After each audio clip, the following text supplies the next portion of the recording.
Undercover Bajal chicken fricassee. That's what you get on the cutting room floor. Do I have to? Sure you do. What do you think of concerts? Well, I like them. Thank you for asking. What do you think of concerts that go on a bit long? What's your ideal length of a concert? My ideal concert, Brendan, takes place maybe at lunchtime or 4 p.m, either before I have a snooze or after I have a snooze. Yep. And I get to sit down and eat a cheese plate. And it's not too loud and it doesn't go on too long and I'm close to toilets. That's my ideal concert. Do they allow cheese plates at Slipknot when you go along there? They love a Baby Bell.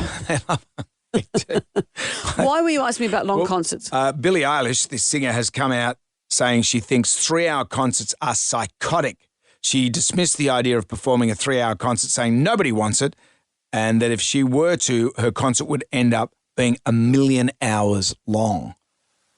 Do you like a long concert? Bruce Springsteen, you went to see him. He famously does a very long 3.5 hour. It depends who it is.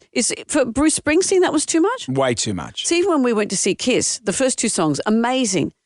The last 2 songs, amazing. Yeah. They could have just done a 4-song concert and I would have been happy. 17 songs in between. So it does depend on whether you're seeing someone who you love and you know every album track or not. Well, I think a lot of people are expecting value for money. You want to get bang for your buck. Gene Simmons said that very thing on our radio show.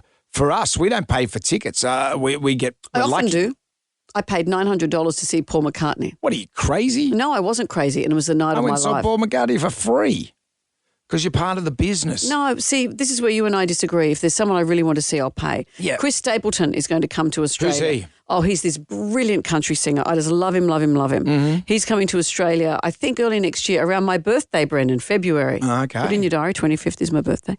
And I will just pay anything to get great seats. I'd pay to see Delamitri, the Scottish band. Are they still together? But they have a fraught history. Would you like to see them play for 3 hours? Because I know one song of theirs. What song do you know? Come on, girl, let's kiss this thing. Kiss this thing goodbye. What else have they got? Stone Cold Sober. Okay. Nothing Ever Happens. Right. Well, that's not 4 hours worth. You know that Roll to Me? Welcome to the world. Yeah, that's them too. Okay. It's still not 3 hours worth. I don't know. But this is the... Look, I don't know if I'd see any band for 3 hours. That's a long time. Well, Billie Eilish has said, I don't want a 3-hour concert. But I tell you who's come out swinging at that is the people who went to see Taylor Swift. They said that was amazing 3 hours and it went so quickly because she was going through different eras. Yeah. And I think it was like a show rather than just a concert. It was a show and it had momentum and it shifted from one thing to the other. 3 hours of Billie Eilish would be a lot. 3 hours of Leonard Cohen, you'd have to scream into a pillow. Yeah. So it depends who you're seeing. But no, not a single person said that Taylor Swift was too long. I'd like to go and see John Mellencamp because he spits the dummy. He does 3 songs and then he buggers off. See, that's the thing. You don't have to pay too much for parking. Yeah. I've only got a couple of toilet stops I'd have to do. I wouldn't have to eat or drink too much because it's a short concert. The downside is you're seeing John Mellencamp. Damn it. There's always a loophole, isn't there? It's like seeing Bryan Adams. Although I will say this, I saw Bryan Adams and I thought he was very, very good. He's cranky though, isn't he? He's a little feisty. He doesn't tolerate fools, which is why you and I always get anxious when we always say, whenever we interview him, he gets really huffy, doesn't he? Well, why is that? Because you asked about Princess Di. I did not. I would never do that. I didn't do that. Oh, we did the Robin Hood thing with him. Yeah. That's all we said, that we'd heard that a bride had requested the theme from Robin Hood, thinking it would be... Everything I do it for you. Which is a Bryan Adams song. And instead they got... Robin Hood, Robin Hood. And he said, that's an urban myth. It never happened. And we said, I'll just play along. No fun, Brian. Yeah, We're just trying to put a friggin' radio show together, mate. P.S. Did you root Princess Diana? And that's where the interview ended. What do you know about that? I don't know anything. You're the one who told me that. Well, no, I asked him. That's right. I was the one that asked him. I said, what's about you and Princess Di? Oh, who's going to answer that politely? No one who is cranky. You know what he did tell us, though? She was a great kisser. You know the song, speaking of sexual stuff, Summer of 69, it's not about the year. It's about the sex act. Oh, duh. Well, you knew that.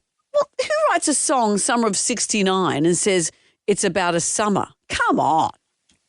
You know, are you so naive? No, I've known that for years, but everyone thinks that it was all, the summer of 69. And giggled thinking it's slightly rude, not knowing he intended it. Back in the summer of 69. And then even in one of the lyrics is, me and my baby in a 69. He actually says that. Yeah, now you mention it. He's rubbing it in your face. Yeah. Everything I do it for you.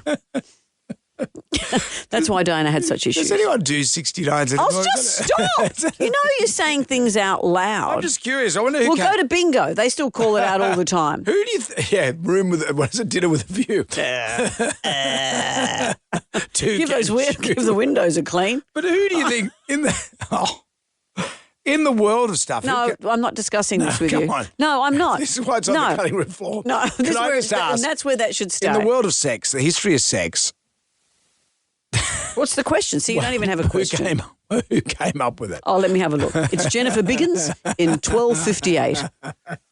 Happy? Who invented it? Anyway, you could go and see a long concert or a short concert. It's up to you. Or if you go and see Pink Floyd, it's just one song in 3 hours. I was trying to wrap it up with I'm something glad else. you've wrapped it up nicely. Let's move on. Okay.